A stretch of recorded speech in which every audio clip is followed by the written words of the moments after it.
And with us today, we have Adam Dole with Hunger Not Impossible. Adam is responsible for ensuring Not Impossible Labs and all of their portfolio companies have the right strategy to accelerate and scale their impact on humanity.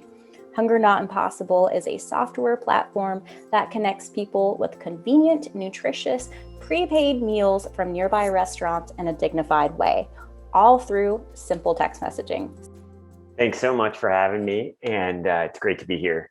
So just by way of background context into how we came up with Hunger Not Impossible so that we can contextualize the role that Not Possible plays.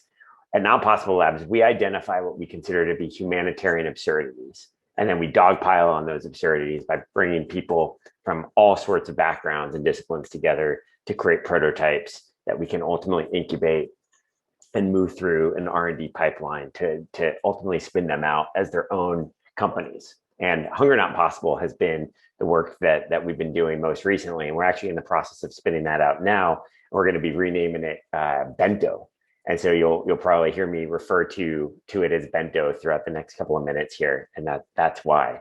And food security meets the classic definition for us as what we consider to be humanitarian absurdity, something that as a human, you just kind of look out in the world and you say, that's not right. With today's, all the available wealth and resources and technology, we can actually solve this problem.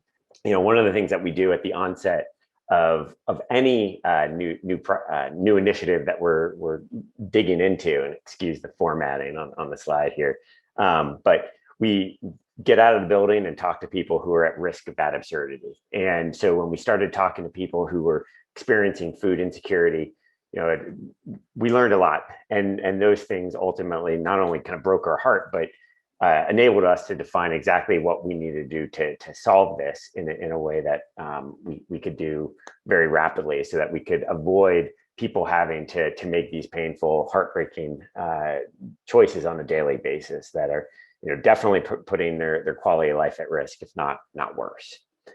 When we listened to those individuals that were experiencing food insecurity, and we realized that a lot of the solutions that exist to support them were not enough. They weren't adequate. And whether that's practicalities, if somebody's living in their car, receiving a box of ingredients is not necessarily going to meet them where they are and address the unmet need that they have. Relying on a bunch of volunteers, while that's well intended, it's not necessarily going to scale. We know that nutrition and malnutrition and obesity is connected to those experiencing food insecurity. So we didn't want to contribute to an already existing obesity crisis in our country.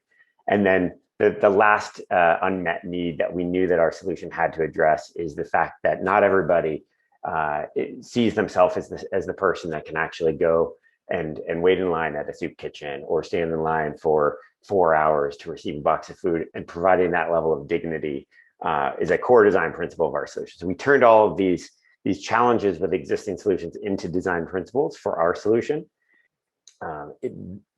There's a lot of similarities actually with some of the things that Jason just shared, which was really exciting to see. But Bento connects individuals and families with prepaid, nutritious to-go orders from nearby restaurants, all through SMS text messaging. And those restaurants are already doing what they do best. They know how to make meals. People already know how to text message with their phones, whether they're flip phones or a smartphone.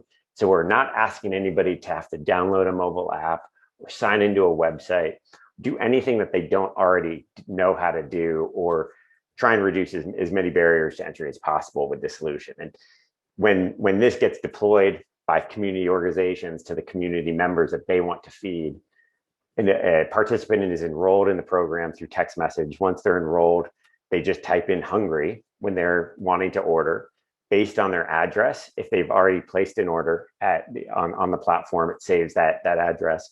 They can always update their address, but based on their address, it's going to provide a list of restaurant options for them that are in their vicinity. And they can go through a very simple ordering process, selecting the restaurant, selecting a curated menu item for nutrition, and ultimately confirming that meal. And they get to walk into that restaurant, not as Adam, the food insecure individual, but just as Adam, any other paying customer that ordered their meal online. It's very data and analytics driven. So on a back end, we know exactly what's happening. We can really look at all that engagement at a granular level.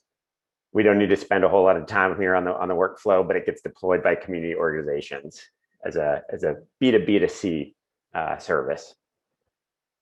The apologies for the formatting here, but the tech stack is the Ruby on Rails main application supported by open market messaging and backend integrations into existing APIs like Postmates and a few other things to piggyback off of the existing menu items that already exist on those restaurant platforms. So we launched just in the face of the pandemic. We're live in 7 cities, and we've served just over 100,000 meals to date. And we're excited to launch this as a company. And if anyone's interested in getting in touch, I'm easy to find online, adam@notimpossiblelabs.com, and appreciate the opportunity to share this.